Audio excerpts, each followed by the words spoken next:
is Shannon Cutts. I am your friendly neighborhood hostess of Let's Talk to Animals, a podcast all about interspecies conversations. What does that mean? It means talking with animals, demystifying, de-wooing. What is animal communication? How does it work? Who can do it? What can we use it for? And does it even work beyond the body? When an animal has passed over onto the spirit side, pet death is one of the leading reasons why my pet parent clients contact me, reach out, and ask to schedule a session. They want to hear from their pets in spirit. They want to know, are you okay? Do you miss me? Who are you with? What are your favorite memories of our time together? And often, most pressingly, do you want to come back to me again? Yes, pet reincarnation is one of the many ways that animal communication can support you and your animal loves to feel closer and to literally spend a lifetime together. And this is so vital for us to understand as animal guardians, as pet carers, as loving pet parents, because so often when we invite an animal into our life, when we open our heart, we know that that animal is going to pass before we do. We know, especially for dogs, cats, guinea pigs, rabbits, older senior pets that we may adopt, we know that their body isn't going to last as long as ours. And so we kind of know going in that there's that grief up ahead, there's that loss up ahead. And this is where animal communication can step in and not eliminate the grief, not eradicate the loss, but ease the process and deepen the connection that we share so that even when the body may be missing, the love isn't. Our belief in, our awareness of, and our connection to the life bond that we share, the soul bond that we share with our animal remains intact. Now, on January 8th, if you've been following along with this podcast for season 4, or if you follow us over on some of our social media channels, you're probably aware that my precious soul bird, Pearl, my 24-year-old soul bird, transitioned out of his body on January 8th of this year. It was very jarring for me, very shocking, because I had just had a conversation with Pearl and asked him about some of the physical slowdowns that I was seeing. And he said to me in very plain language, he said, "Mom, don't worry, I'm going to be around for a long, long, long time." Now, I took that to mean that his body was going to last forever. For so many years, I had joked, where you go, I go. And we're going for oldest living cockatiel or immortal, whichever comes first.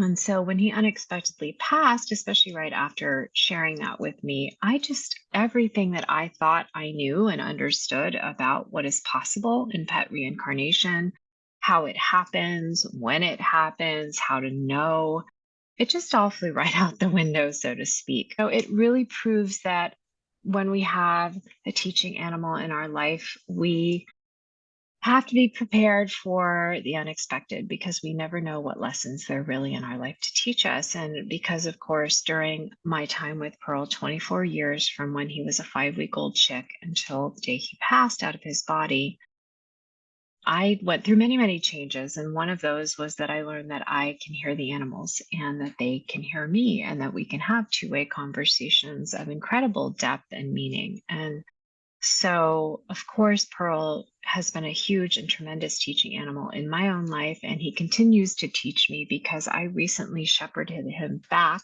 for the 4th time in a new body. And if you're watching the video version, you can see that new body walking around behind me in the form of Petal.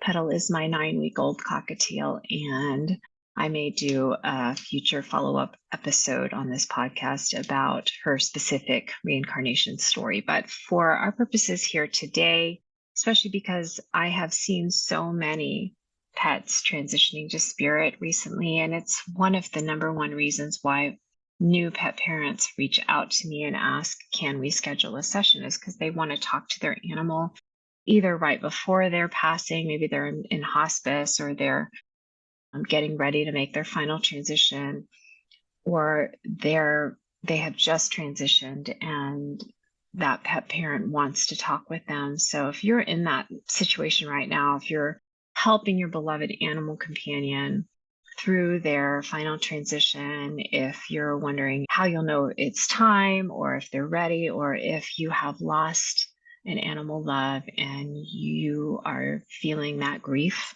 that I was feeling just a few months ago, and that so many of my pet parent clients feel at such deep levels when their animals cross, and you're wondering, is it possible that they might come back to me? Then this is definitely the podcast episode for you. I created it just for you.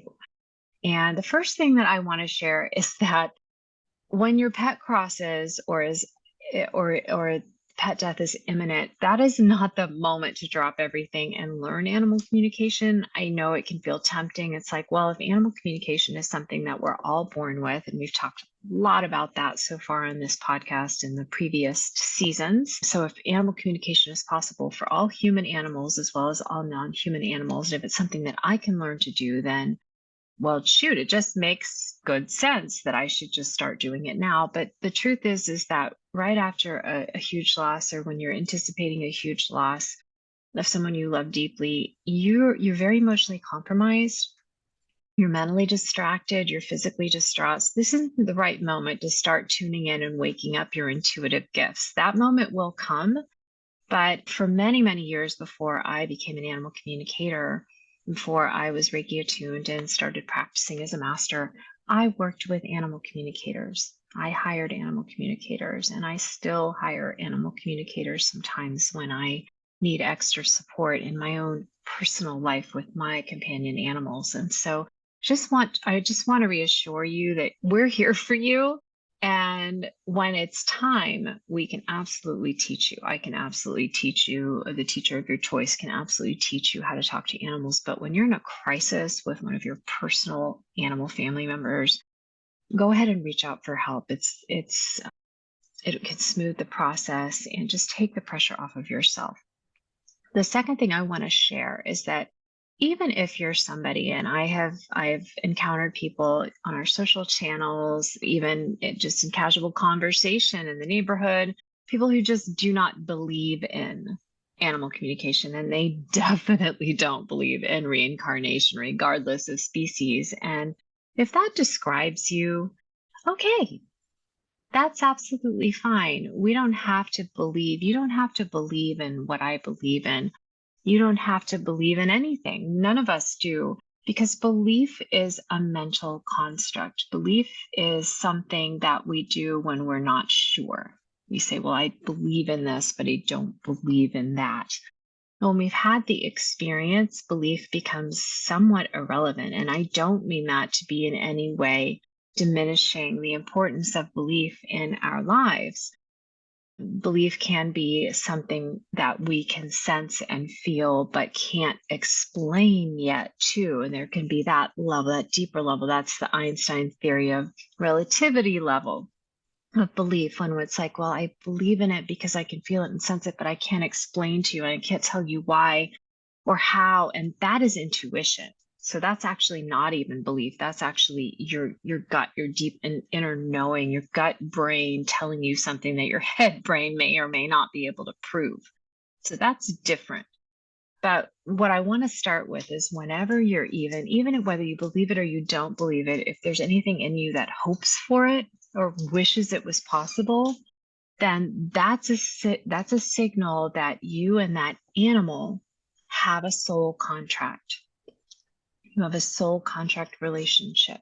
So let's say your precious dog or cat or bird or snake or horse has just crossed. And maybe you do, maybe you don't believe in reincarnation, but you wish for it anyway. And you wish it was possible. And sometimes you think you hear them in the night, or you get a random memory, or something just reminds you of them, or you have a dream about them. And you're wishing, or you're imagining what it might be like. Well, that's a sign that that animal may want to come back to you. And even more importantly, it's a sign that you have a soul contract with that animal, which means that before the two of you came here in embodied form, it means you agreed that you were there for each other. You were going to be there for one another, for mutual upliftment, for mutual unconditional love, visioning the highest and best that's possible for each other and serving one another from that place. Maybe sometimes we rescue an animal or we take an animal in and we're just aware. We just know that we're caring for that being. They need it. We can offer it. They pass out of our life and we feel a peace about it. But sometimes it feels like the relationship is not finished. We miss them so much and we long for them and we feel like our life is not complete without them. And I mean, with Pearl, I felt like I was missing limbs. Like I didn't have my hands anymore. And like a part of my heart had died. There was a hole. Like that is a symptom. It doesn't have to be that extreme. You know, we all have different personalities. I'm an Enneagram 4, so I tend to be very, emotive. I process life more through my emotions and physical sensations versus always maybe through my head.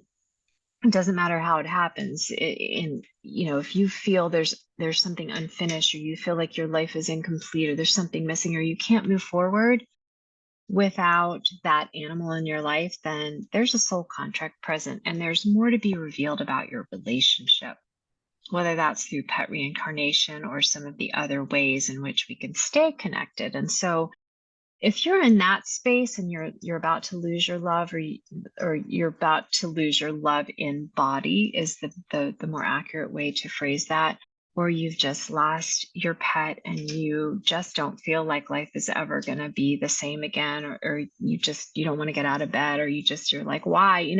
That can be a symptom of a soul contract, which is a wonderful thing to wake up to when you realize, oh my goodness, I have a life contract, and probably many lifetimes contract with this other being, that we're going to be there for each other. We're going to love each other unconditionally. We're going to make each other's lives better. We're going to teach each other. We're going to mentor and guide each other. We're going to cheer each other on, and we're going to grow together. Well, of course you want them back. Of course you do, because you're supposed to be together. So this is when we open that door. And maybe you might say to yourself, maybe I've never believed in it. Maybe nobody in my life has ever encouraged me to question whether or not this is something that can even be possible for me or can even happen for me. But maybe I just want to decide for myself. And maybe that's when you reach out and you want to schedule a session because you want to talk with your pet before they make their final transition, or you want to talk with your pet on the spirit side now and find out how they're doing and what they're learning and what their near future plans are, and if they do want to come back to you in a new body and reincarnate to you so you can share more time together here on this earth plane. So you decide, you know what, I don't care what I believe or what I've been told. It's okay to believe or not believe, or what is right or wrong, or what others people's opinions have done to shape my awareness of the world and what's possible. I can't get it out of my head. I can't get it out of my heart. So I'm just going to open that door. I'm going to initiate a conversation, and I'm going to ask my animal directly, right? And so we come to this place now where we can have a conversation. Maybe you decide to work with me. Maybe you decide to work with another communicator who talks with pets on the spirit side. And you start with this question of, are you open to coming back to me? Would you like to come back to me?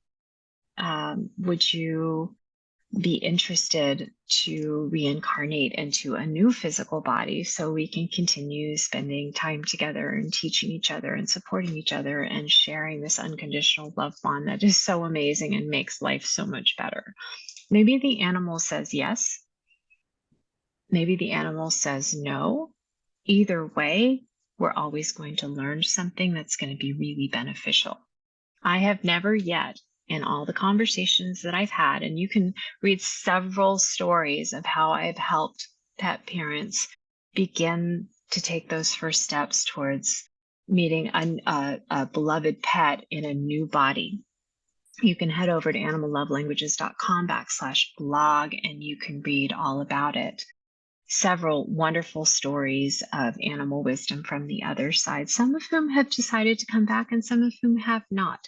And there's all what you'll learn in those stories, and what I've learned from the hundreds of animals I've spoken with, is that there's always a higher good there, because a soul contract always speaks to the higher good of both beings.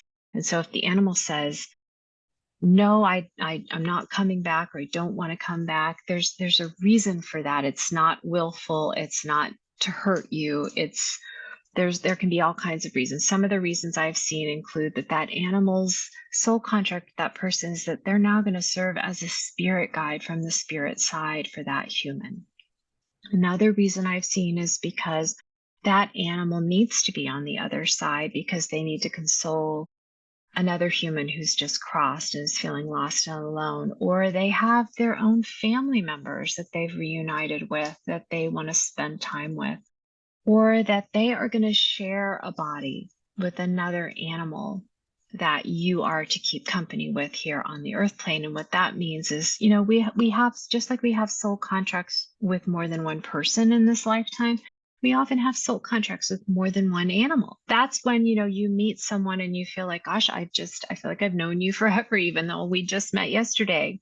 And how different that feels from spending, sometimes days or weeks or months or years with someone, and you just never feel like you even break the ice. A soul contract is more along the lines of when you meet someone and you just feel at home. You just feel comfortable. You feel open right away or very soon after meeting them. And so we can have these soul contracts with many different people and with many different animals throughout our lifetime. And so that may mean that up next on your earthly playlist, you're meant to keep company with another animal you have a soul contract with, but your animal in spirit may come back and visit, or even share a body with an animal, a new animal that is coming into your life. So there's all kinds of permutations. Sorry, I can't say that word. There's all, right, Petal? If you were watching the video version, the blogcast version of this episode, you just saw a really cute little flight over to the laptop. She loves the laptop. All of my birds and all of my versions of Pearl for to date have loved the laptop. The laptop is the place to be. There may also be a case where the animal says, yes, I'm ready. And then we have to ask, well, are you ready right now? Or do you need some time? And you can also ask yourself that question. Are you ready right now to welcome your animal back? And we're going to get into that. I want to explain to this just a little bit more, because it is important to give yourself time. But we may find that animal needs a little bit more time. Now, there's kind of a pervasive myth in the animal communication community and amongst those who work with animal intuitives that after an animal crosses, they need time. And I'm not just talking about like a few minutes or a few hours. They need, days, months, sometimes years before they're ready. Like they need to adjust before they can talk with us. And I have not found that to be the case, because they're going home. When we cross over into spirit, we're going home. So we're not going to some strange new land. We're going to a place that we've been to before. It's kind of like, I think in a previous episode, I made the analogy of a summer home and a winter home. And so we're here. We've been here before. We're going back across the veil. We've been there before. So an adjustment period, yeah, sure. Especially if it was a very, very sudden death, sudden and unexpected, like let's say the animal had an accident or something like that, or a predation where there was just some shock. Sure, maybe a few minutes, maybe a few hours. What's much more common, however, is that the human needs some time before they're ready to hear from their animal, because we're still in the body. Everything is so much quicker, lighter, more fluid when we are not carrying around this physical luggage. It requires so much to process our grief through our mind, through our emotions, and through our physical organism, because every single thought, every single emotion produces some kind of chemical messenger, a hormone. Cortisol is a huge one, the stress hormone, the silent killer. is what it's called in the medical field. And so we've got to process that. We have to work through the stages of grief, whether they're linear and orderly or they flip-flop all over the place like mine often do. And there's so many different ways and there's different models and methods for the different stages and what they might look like. But the bottom line understanding is that it can take some time for us before we're ready to talk with our animal and spirit. It certainly was the case for me and has been the case for me, whether I liked it or not, or wanted it or not. I had to go through a certain amount of grieving physically, emotionally, mentally before I was ready to hear my animal's wisdom. So they're waiting patiently for us on the spirit side. And they're waiting for us to get ready to be clear-bodied, clear-minded, clear in our hearts, clear in our spirits, enough to be able to hear them and really reconnect. And so you may find that the animal says, no, they may say, yes, I do want to come back to you. No, I don't want to come back to you right now. And it could be it's because they need more time on the spirit side. I had one animal in spirit who told me one of my former humans just crossed over and she's feeling really lost and lonely. And I need to be there and help her get oriented. So there can be that. The animal may also say, I do want to come back, but you're not ready. Sometimes my human clients, they'll tell me, I'm not ready yet. I'm just not ready for a new animal. And that is really important. At the beginning of this podcast, I shared that my Pearl has come back to me 4 times. Every single time he's left, I have had a catastrophic reaction, like my world is ending. I mean, because we just have a really deep, really life-changing soul contract. He's my person. He's my most significant relationship in this life. And you look at a small little bird like a cockatiel and you think, oh, how can that be? And it's like, well, I don't know and I don't care. It's true. He is my rock and my mentor and the source of all good inspirations and courageous acts in my life. And that's just the way that it is. And so even though Pearl told me, I'm going to be with you for a long time. And even the day he passed, he said, I'm coming back to you right away. And he gave me the details of exactly how he was going to come. He told me he's coming as a ladybird. He told me his name would be Petal. And he showed me the image that I thought was going to be him that actually turned out to be his surrogate mom. And that's a whole other story. And it's an amazing story. And I may tell you someday here on Let's Talk to Animals. But for now, I really want to focus on the fact that even though I have Pearl back as Petal, Petal is still Petal. There are elements of Pearl. There are elements that I recognize right out of the box, and especially all the details that he told me about how he would come back to me as a ladybird, and there's so many clues. There's even on her physical body, there's so many little nuggets to pick out where I can really see that this is Pearl, but this is also Petal. And so we also have to be prepared when our pet reincarnates to us. We have this idea again in our head that can be so solid of what it's going to be like. We may not know that we have these ideas in our heads, but our pets know. And so when an animal says, I am not ready yet, it may be because we need a little more time to loosen up our grief around our intense attachment to all of even the most subtle nuances of the way that our animal was in their last body. My Pearl was very small. He was the runt of the litter. He was missing his left wingtip and 3 of his 8 claws. He was very dependent on me. He was gray and white. He was male. There were so many things about Pearl that I was so attached to.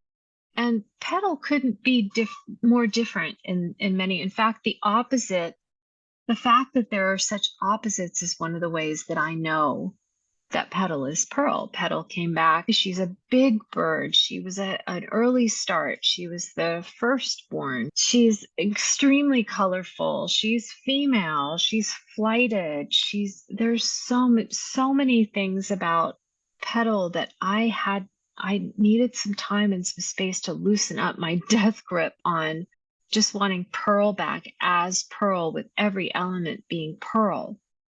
Because when we have a soul contract with an animal, that means mutual growth. We're there for each other. So even though the animal's going to come back, maybe they say, yes, I really want to come back and be with you again. There's also something in it for them. It's the good of themselves and your good. It's the good of the individual and the good of all. So when an animal comes back, that also means there's more for them to learn here in a physical body. There's new experiences to have. There's new lessons to learn. There's new evolution to experience, elevating the vibration, opening the heart, expanding the mind, having life-altering relationships that are for everyone's highest good. And so if an animal says, I'm going to come back, chances are good they're not going to come back as a carbon copy or a clone of who they were in their last incarnation with you. Every time Pearl has come back, the first time he was with me, he was a parakeet.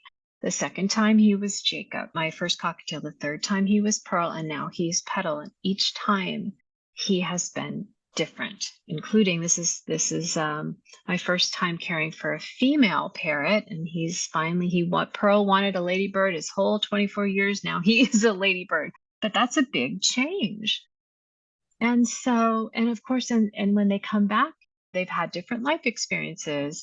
I often get the question, if I want my pet to reincarnate to me, does that mean I have to get a puppy or a kitten or a chick, a very young animal? And the answer is no.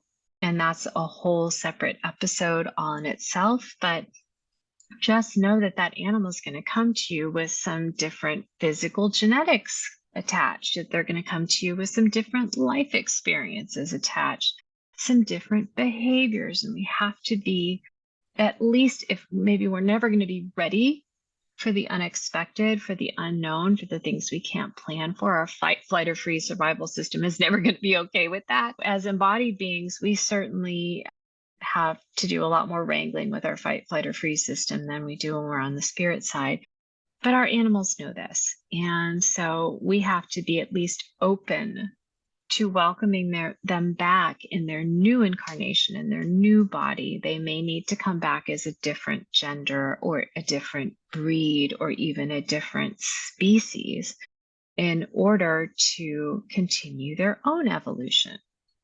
So that's why these conversations are so, so vitally important. If you want your animal to reincarnate back into your life, the timing is so vitally important, and just the opportunity to learn how it feels versus what you think is possible when you really have met your reincarnated pet.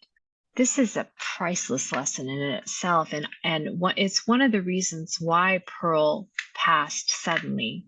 In my experience, and I've talked about this in a previous podcast episode, but in my experience, animals don't come, just like we humans don't come into this life with everything just bullet pointed and mapped out in excruciating detail for then this is going to happen, and then that is going to happen, and then this other thing is going to happen. We rather come into this incarnation, to each incarnation, with kind of more of like a general flow. Major life themes, major life lessons, maybe major opportunities and strengths that we've cultivated in past incarnations that are now there to support us. And we come in with a general exit plan. And what I've often seen is that may look like a more extended, gradual exit, or it may be quite sudden, as in the form of, well, my time was coming anyway, but opportunity knocked and I took it. And that is exactly what happened with Pearl. I remember speaking with one pet parent client whose dog just ran out into the road one day and was struck by a car and killed instantly. And when I tuned in with that animal, what she told me was opportunity knocked. it was either that or there was something more extended that was coming. And when I shared that with my human client, they did tell me that this dog had been experiencing some subtle medical problems and kind of things that the doctors were watching, the vets were a little concerned about.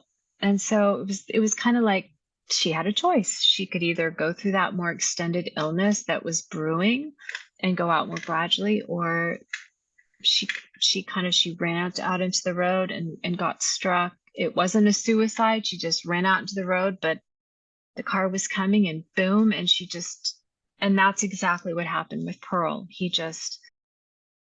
His body gave out and he went with it, knowing that the alternative was a longer, slower, more gradual process. And what he told me is he said, you know what, I could have handled it, Mom, but you couldn't. So there's always more context there for why and how our animals choose to go. And there is always conscious, intentional choice if they passed when nobody was there. I talked with a pet parent client last week, and she was so distraught because her animal passed alone and she had wanted to be there to hold her. This is very common that we have this idea of how we want our animal to go and how we think it's going to be the most comforting and the most loving for them. And the truth is that they have their own reasons for why they go when they go, and that they don't feel as disconnected from us as we do from them, to the sense that they don't always feel our love for them. Even if our physical presence isn't there when they're passing, they can always feel the love in our hearts for them. And most importantly, they can feel the unconditional love for them that we have, that prompts us to make these elaborate plans for how they're going to die. We want the highest and best for them. And so we make this plan and then they don't follow it. And then we feel guilty, or we feel distraught, or we feel inconsolable even.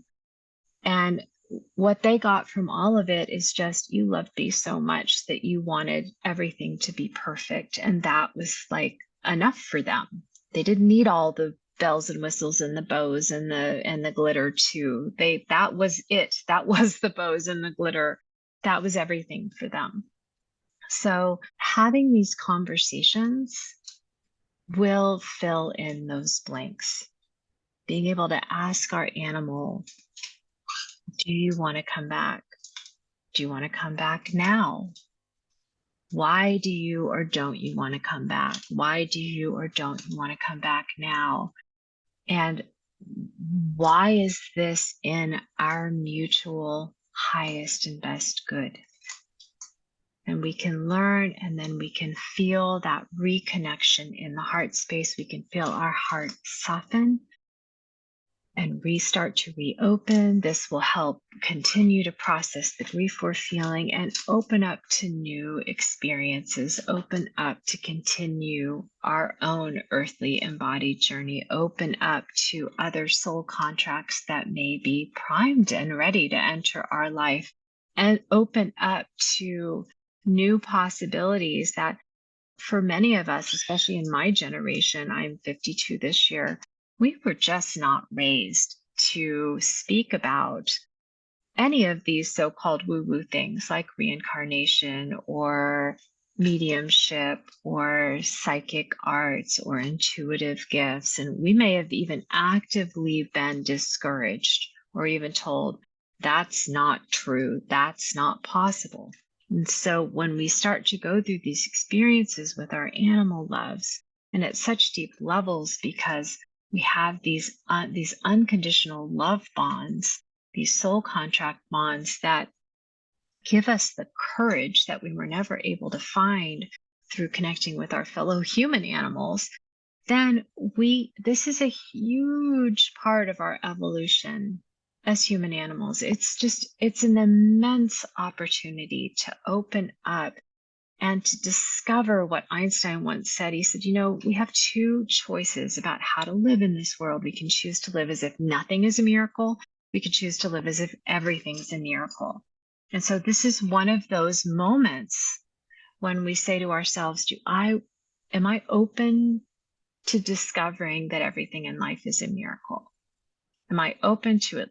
Am I at least willing to open the door? Maybe I'll find out that it really isn't possible, or it really isn't true. Maybe I really don't believe in it, or whatever it is. Maybe I'll find out that I do, and that it really is possible, and it's going to completely change my life for the better. Einstein also famously said that imagination and creativity are actually more important than science and knowledge, because one fuels the other. When we think about Einstein's earlier years, they weren't exactly glamorous.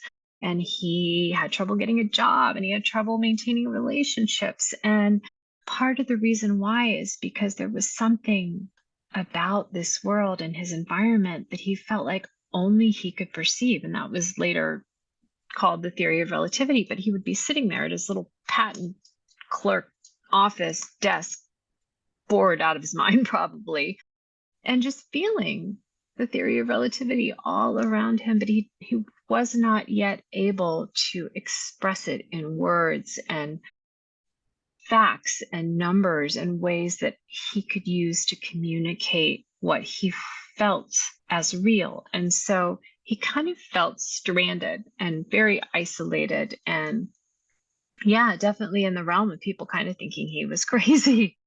But then later he was able to gather together more tools and outline what he was feeling and sensing and present it to others in ways that they could understand. And that changed not just his world, but the world forever for the better. And so it started with his imagination. It started with his creativity. It started in his gut brain, not in his head brain. The gut brain is where our intuition lives. The gut brain is where our heart lives. The gut brain is where all great inspirational ideas come from, like the idea that maybe my pet wants to reincarnate to me. Maybe it's possible. Maybe we could continue to have adventures together here on the physical plane. And so that's what I want to leave you with is, where is your imagination taking you? Even if it's in the form of, oh, I so wish it was possible. Well, let me just leave you with this. What if it is? What if it is? If you'd like to connect with your pet in spirit, or you have questions that you want to ask your pet who's in their transition process, or you just want to get a little jump on things and start these conversations. I had these conversations with Pearl so many times throughout our 24 years together. I encourage you to reach out. If not to me, then to somebody who does have experiential knowledge, gut level experiences with pet reincarnation, and begin that conversation. So if you've enjoyed this episode, if you found something about the information that I've presented and the stories I've shared nourishing or uplifting or comforting, please like, please subscribe, please share, and help this little podcast keep growing and putting down deep roots in our little corner of the blogosphere and the vlogosphere. And please do come back and listen to future episodes. We do, little Petal just heard a bang and she just ran out. If you're watching the vlogcast version on YouTube, you can see my little love. Yeah, are you Pearl? And you're also Petal, right? Are you hungry again? Again.